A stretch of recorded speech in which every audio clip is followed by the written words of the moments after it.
there. Today we are here to discuss Noobs in Space. Some of you may get that. Before we get any further, make sure you journey on down to the subscribe button and then press that notification bell so you can follow along on all of our adventures as we journey through space board games. Yeah, the space that's no longer occupied for board games while we're playing a game. All right, Rob, what can you tell us about this game? All right, so Noobs in Space came out in 2023. Did you guys get this at Origins or at Gen Con? I think I just ordered it at our friendly local game store. Okay, so overall rank is 4,104 with a rating of 7.1. Plays 3 to 5 people, which we played right at 3, ages 10 and up. And now it says plays in 15 minutes, but that's probably per scenario, not overall, because there's a total of 8 of them. It's now, I apologize for butchering these names. It's designed by Johan Krenner. The other one, Marcus Slot, it's Czech. The art, no way I can pronounce it, so I'm going to just spell it out. Fiore GmbH. Don't know how to pronounce that. Yeah, GmbH is a company, like the GmbH is actually... I thought it was a name. In Europe, it's like an abbreviation like an acronym for something? For a company. No, it's like Inc. would be here for Incorporated. Got it. Now, this was published by Cosmos. Now, the MSRP is only $14.95, and I found it a little bit cheaper. Noble Knight's got a used copy on sale for $7, but generally floats between $10.99 and $10.95. Yeah, and this is one of those games that's one and done. Once you've played it, you're probably never going to pick it up. But this is like one of those, like a lot of the escape room games where you play it and then you pass it on to the next person instead of trying to sell it. Yeah.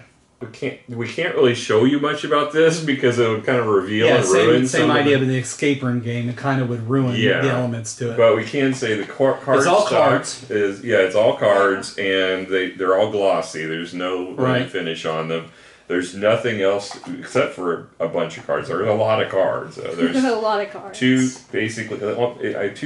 almost. Probably about 100 and something cards. At least, two big stacks. Two big stacks that feel like a deck size each one.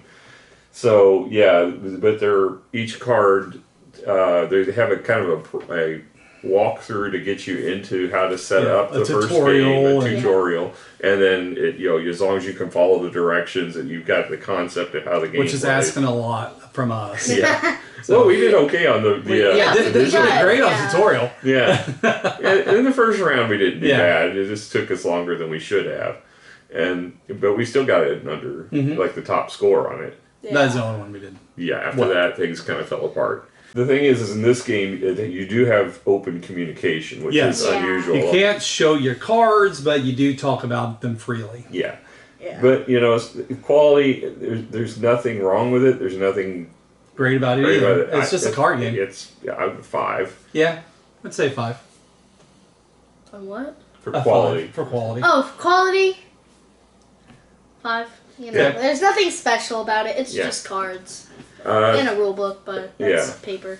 Yeah, as far as theme goes, the theme of this is your noobs who are journeying to space. In space. Yes, so they give you basic training, which you kind of didn't. You kind of meandered your way through and got a passing grade, a very low bar, and then you get out in space and you forgot everything that you had learned. Right. Yeah. So you have to basically figure out, how to complete basic tasks on the ship to keep it from blowing up or what have you.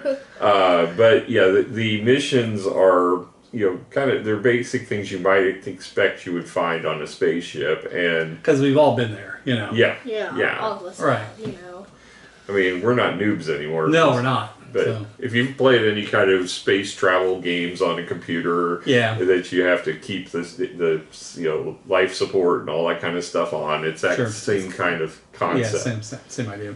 But they do it kind of in a tongue-in-cheek way. There's a little bit of humor. There's some chuckle stuff in here. Yeah, it's not to the level... I was hoping there'd be more jokes on it than there really have been so far, but the rulebook adds a little bit to it, because the rulebook is not really truly a rulebook. The cards kind of are the rules. The rulebook has the answers for the previous, so you can check and get your time and see... Because if you... The quicker the better. The quicker the better, and if you make a mistake, it's 3 minutes off of your time. So... Wait, on your time. You said off. Yeah, Well, it's added. Added to your time, which just means it's off of your the goal. Of your goal. Oh, that makes sense. I didn't see it from that perspective. What she said. That's a good word. Perspective. Perspective. Yeah. Yeah. Okay, so following that perspective, you're playing this, going back and forth, completing the missions on the cards, checking your score in the book, and it'll give you kind of a little synopsis of what's to come for the next scenario. So, most of the time is either just meshing out the cards because they all have numbers on which scenarios that card's used for. So you have that card can be used multiple scenarios. Exactly. So it'll have like 1, 3, and 8. So you use that card for those 3 So scenarios. you have to sift through all the cards you've already played with, and then on top of that, the ones you haven't gotten to, there's more cards to add in. So you're going to have potentially a large deck size. And they're always dealt evenly amongst all the players. As much as you can. As much as you can, yeah. So, and it plays from 3 to 5, so you're, depending on count, 3 was fine. I think 5 would be fine. I think so too. I think it'd be harder the more people you get because you're going to have a lot more interaction. Right. But that could be the chaos that would make it more fun too. Yeah. Yeah. So thematically, I mean, it's not oozing in theme. No, but it's there though. There. It's there, especially with the whole idea of you being noobs and making mistakes, and it's adding to your time. And I think thematically that makes sense, and you can feel it. There's a little bit of tension in it. Yeah. So given that, I'll give it a 7. Okay. Yeah, I think 7's a good score. I really like the theme on this one, so I'm going to give it an 8. I just really like the theme on this one. Okay. And I would say there is art on the cards, but it's really basic. Yeah, I don't know. Yeah, it's definitely art, but it's all functional art. There's not really I don't think. It's not wowing. Yeah, but it all fits though. Yeah. So thematically it works, and it's just functional. Yeah. All right. So moving on to the rule book, it's 24 pages, but again, like I said, it's not really rules. When you start out, you're going to read page 1 and 2, and then you're done with the rule book. Until you're looking up the answers. Shift to the cards, and then you'll come back to it for reference for each different scenario you play. So, and like I said, there's 8 scenarios. Once you play all 8, you're done with the game pretty much, and you're never going to play it again. But for the price point, it's not bad. I mean, not at all. Yeah, and especially for the amount of fun that this could be having. Now, granted, it's not going to be short. It's not going to be too long. Yeah. But 8 scenarios, you get a bunch of kids playing this. It could be a lot of fun. Yeah. My only complaint is that, admittedly, to me, some of the cards were confusing. We didn't understand exactly what to do. So that just added to the time, and that might be because we're noobs in space. So. Yeah. Well, and I think they made it intentionally difficult. I think so too. One of those was definitely our fault. Yeah, for sure. And looking at the other one in hindsight, I think I can see where they came from too. Mm-hmm. So I don't fault them for those that were ambiguous. The big thing for me is I don't know how I can even rate this because it's not truly a rule book.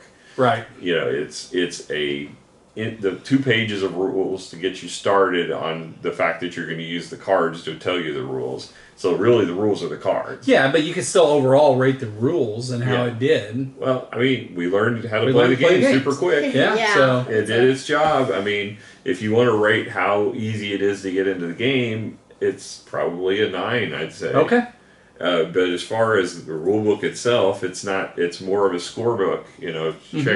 Check what you did and give you a value, and to tell you what that value means. That's really, I'd say, the rules to it are really the cards. Yeah, sure, I agree with that. Yeah. All right, moving on to gameplay. So as we mentioned, the first scenario is just going to tell you how to set it up, which is basically it's a stack of like 5 green cards, and that's it. 6. It's very basic. Yeah, it's basically the first goal is can you count how many cards are in the deck, and that's about it. So you have to count out for mission 1 how many cards, and if you got that right, hey, good job. You managed to complete basic training. So then after that, you divvy up and shuffle up and deal out the cards. And they all have 1s on them. Yeah, the ones that are all for scenario 1. And then you're going to have cards in there that tell you what you have to do for each goal that are ranked. They're not ordered. They're not ranked. They're ordered. And once you've completed all the tasks in order, then you're done. You stop the timer. So the only basic rule is that you can't show each other cards unless it specifically says you can play it out so everybody can see or it. that I have one that you pass. So yeah, around. pass it. So unless it specifically states otherwise, you cannot show your cards, but you can read them out freely. And you have to because it'll say like part 1, and so you have to read that out to the rest of the group to see what you're trying to do. Yeah. And then like it has like all these buttons, and you have to put the buttons in a certain sequence. So we're talking about that, but once we figured it out, we can't lay them out until we're ready to go. Yeah. Yeah. So that's the challenge, is being able to communicate well. Yeah, and then once you get done with it, it'll have, when you go look back in the rules to see if you got it right, it'll have a picture of what your table should look like at that point. And if you got any variances from that, each mission is 3 minutes off, or each goal in that mission is 3 minutes off of your time, which adds up quickly. Yeah. So you could go from 2 stars or 4 from stars, 4 stars down to 1 or 2 or 1, yeah, real quick. You're supposed to keep track of how many points you got from each star, along the way, and then I'm assuming at the end there'll be some kind of a total for all of your scores. But because those cards are sequenced the way they are, as Randy said, it's a one and done. So once you get it, you wouldn't be able to replay because you know all the answers, and wouldn't be fair. Yeah. So gameplay, I mean, obviously Sarah really enjoyed this. I love these type of games. I just love these type of games. Yeah. Okay. So what would you give it, score-wise? Overall gameplay is probably like an 8.6. 8.6. 8.6. Okay. Randy?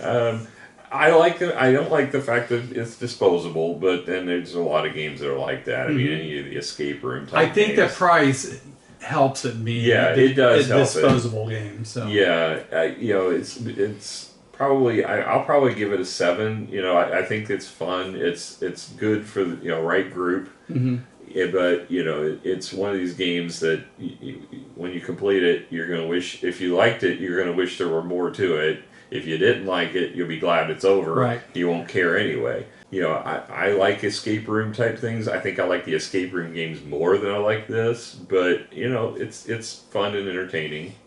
I think I'm at a 7 too. I think I like the idea of having the good time with it, and then say, hey, I think you would like it, and just gift it to somebody, and then see if they would enjoy it.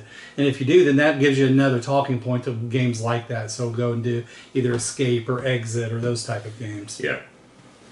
All right. Well, that's our thoughts on Noobs in Space. So if you are a noob or have been in space, please let us know. Or in the noob comments. in space. Yeah. Or either one, Yeah. Well, until next time, you keep on learning how to play games better by watching our channel. Yeah, there you go. That'll help. Yeah. Well, if we do playthroughs. We'll get there. If we get a camera overhead. Yeah, well, we've had a few, but we don't have the overhead camera. Yeah. But, either way, you can learn about games here. From us. It's definitely the right place to come for that. Absolutely. So, all right.